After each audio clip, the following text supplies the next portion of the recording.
When accusations reveal more about the accuser, ever feel like an idiot for missing something obvious? Or wonder, how could my coworker think I took his stapler? The one that gets me is when people say I dry snitch, basically mentioning information that accidentally gets someone in trouble without realizing it.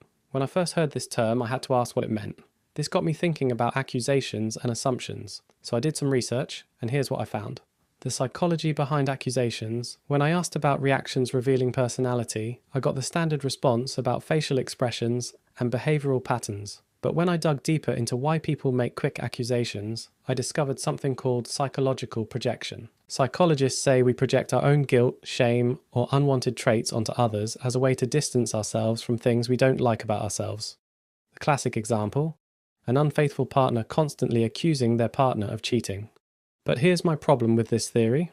I can only speak from my own experience, and honestly, I can't see myself the way I see others. Perfect example, I accidentally recorded myself chatting with friends at a house party.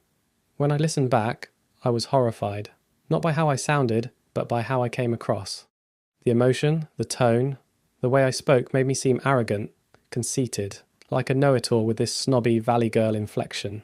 If I just met someone who talked like I did that day, I would have written them off completely, but I had no idea that's how I sounded in the moment.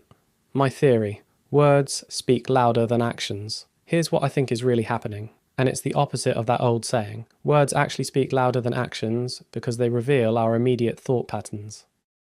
Think about it. Someone loses something and immediately says, "Someone stole it," without looking hard. They're probably a thief speaking from experience. The partner constantly calling their spouse a cheater. They're likely cheating themselves. The person who dry snitches by mentioning things that expose others, they're actually naive. They reveal secrets because they'd never think to hide that behavior themselves. The blind spot factor. This connects to my recording revelation. The naive person doesn't see the obvious because they wouldn't do it themselves. They accidentally expose others because that behavior isn't in their mental toolkit.